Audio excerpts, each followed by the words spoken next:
அனைவருக்கும் வணக்கம். இன்றைய பதிவு அதிகமான வேகம், அதிகமான சேதாரம். ஏன் அப்படின்னா, நேற்று நைட் பார்த்திங்க அப்படின்னா ஒரு சின்ன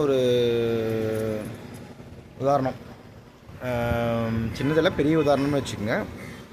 ஒரு 7 மணிக்கு சுமார் பார்த்திங்க அப்படின்னா நாங்கள் ஒரு சேலம் ஹைவேஸில் பார்த்திங்கன்னா போயிட்டுருக்கும்போது ஒருத்தர் தம்பி அவர் பார்த்திங்க அப்படின்னா வீட்டுக்கு சம்திங் போயிட்டுருப்பார் போல். பட் வேகமாக போயிட்டுருக்காரு. வண்டி பார்த்திங்க அப்படின்னா விலை உயர்ந்த வண்டி, ஒரு 3 லட்ச ரூபா சம்திங் அந்த மாதிரி வண்டி வரும். இந்த வயசு பசங்க ஓட்டுற அந்த வண்டி R15 நினைக்கிறேன்.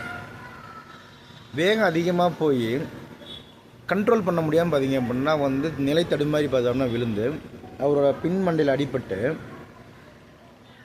விழுந்திருக்காரு. நாங்கள் டக்குன்னு பார்த்திங்கன்னா நாங்கள் அந்த இடத்த கிராஸ் பண்ணுறதுக்கும் அவர் விழுறதுக்கும் சரியாக இருந்தது. உடனே பார்த்திங்க அப்படின்னா ஆம்புலன்ஸ் பார்த்தோம்னா வர வச்சு அந்த தம்பி பார்த்தோம்னா கொண்டு போய் ஹாஸ்பிட்டலில் சேர்த்து, உயிருக்கு ஒரு ஆபத்து இல்லை, ஒரு ஆப்ரேஷன் பண்ணணும்னு சொல்லியிருக்காங்க. உயிருக்கு எந்த ஆபத்தும் இல்லை.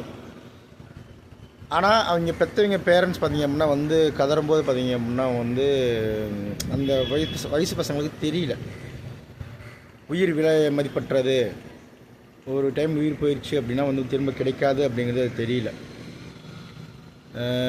விபத்துகள் நடக்கிறது ஒரு யதார்த்தமான விஷயந்தான், எப்படினாலும் நடக்கும்.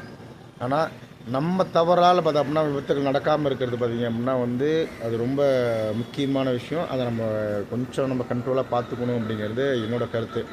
ஏன்னா வேகத்தால் பார்த்திங்க அப்படின்னா நம்ம உயிரிழப்பும் ஏற்படலாம். அதே வேகத்தில் பார்த்திங்கன்னா கொண்டு போய் பார்த்திங்கன்னா வேறு ஒரு வண்டியில் மோதும்போது பார்த்தோம்னா எதிரே வந்தவரோ இல்லை ஓரமாக போகிறவரோ பார்த்திங்க அப்படின்னா அவரோட வேலையை பார்த்துட்டு கொஞ்சம் பொறுமையாக கூட போய்ட்டு இருந்திருக்கலாம். சரிங்களா? அதனால் அதிவேகங்கிறது பார்த்திங்க அப்படின்னா அதிகமான ஆபத்தை கொடுக்கக்கூடிய ஒரு விஷயமா இருக்கும். அதனால் முடிஞ்ச அளவு பார்த்திங்க அப்படின்னா வேகத்தை கண்ட்ரோல் பண்ணுங்கள். இப்போ ஒரு இடத்துக்கு போகணுமா, ஒரு 10 நிமிஷம் 1/4 மணி நேரம் முன்னாடி கிளம்புங்க. ஒரு இடத்துக்கு பார்த்தோம்னா ஒரு 10 மணிக்கு அப்பாயின்மெண்ட் கொடுக்குறீங்க அப்படின்னா ஒரு 9:30 மணிக்கு 9:45 பார்த்திங்க அப்படின்னா கிளம்புனீங்க அப்படின்னா அந்த 1/4 மணி நேரத்தில் பார்த்திங்க அப்படின்னா சீரான வேகத்தில் போனாவே அந்த டைமுக்கு நம்ம இடத்துக்கு நமக்கு போய்க்கலாம். சரிங்களா? அது எனக்கு நேற்று கொஞ்சம் அந்த ஒரு விஷயத்தை ரொம்ப பாதிப்பு ஏற்பட்டுச்சு. இதுமாதிரி நிறையா விஷயங்கள் பார்த்திங்க அப்படின்னா நாங்கள் ஆபத்து பார்த்துருக்கோம். பட் நேற்று அந்த தம்பி பார்த்திங்க அப்படின்னா அதிவேகமாக போனது ரொம்ப இதாக இருந்தது. அதுவும் இல்லாமல் வீட்டுக்கு ஒரே பையன் தான் அப்படின்னு சொல்லிட்டு சொன்னாங்க. ரொம்ப கஷ்டமாக இருந்தது. அதனால் பார்த்திங்க அப்படின்னா வேகத்தை குறைங்க. சரிங்களா? மிதமான வேகத்தில் சீரான வேகத்திலே வண்டியை பயன்படுத்துங்க. சரிங்களா? இது பார்த்திங்க அப்படின்னா சொன்ன விஷயங்கள் பார்த்திங்க அப்படின்னா இருந்தால் ஷேர் பண்ணுங்கள். சரிங்க? லைக் பண்ணுங்கள், கமெண்ட் பண்ணுங்கள். நன்றி.